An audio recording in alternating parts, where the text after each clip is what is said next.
The feds must act now, not later, now, to stop a massive merger that's been proposed.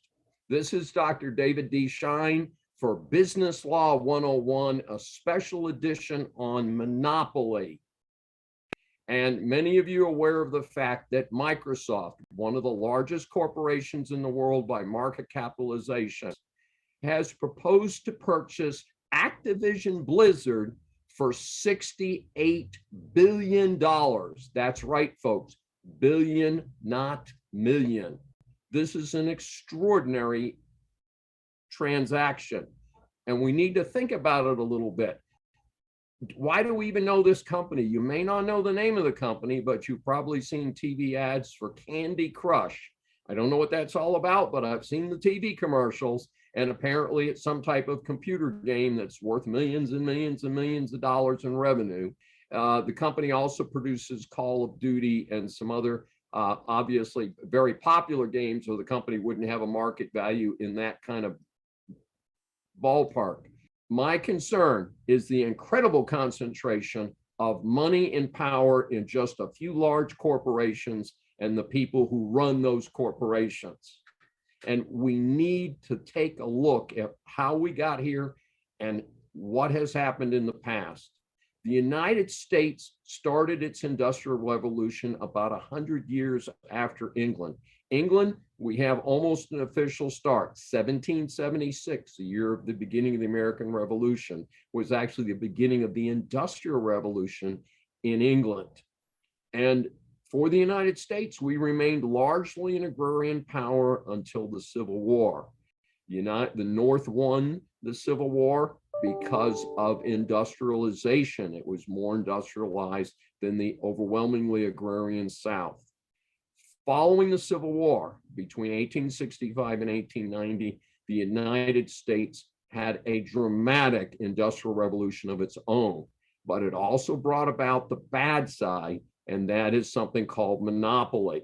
And in fact, if you remember your high school civics and your high school US history books talking about the robber barons, perhaps the best known one, of course, was John Rockefeller and his attempt to completely monopolize the rapidly growing oil industry.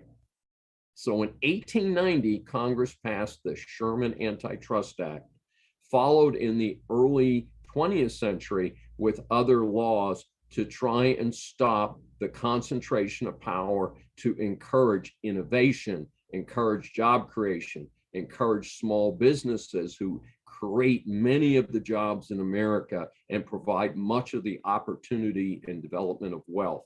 This is a good approach to developing a country and a democracy. And unfortunately, we kind of fell off the rails with Merger Mania, which started in the late 1990s due to ignorant federal judges who don't know what monopoly is all about. And they've used something called the rule of reason. And I have an article out called The Unreasonable Rule of Reason, because it is not reasonable to allow massive corporations like Exxon and Mobil to have merged in the late 1990s. And that generally, for many of us, is the trigger that created Merger Mania that has run from them to the present. And folks, this is not a partisan commentary. Both parties have presided over Merger Mania. Neither party has taken a strong stand, because you know what? These same cats that are merging out contribute millions and millions of dollars to the political campaigns of the folks that are on the front lines. And again, it doesn't matter. They give money to Democrats, they give money to Republicans, whoever will help them maintain their growth and their power. And at some point, folks, it has to stop, or we'll end up with 2 or 3 corporations running the entire country. We already see the negative downside to that with censorship by these massive corporations over any particular statement or commentary that they disagree with. In fact, I don't know whether Business Law 101, this episode, will get out to you, because there may be some people that control the electronic faucets that release this information.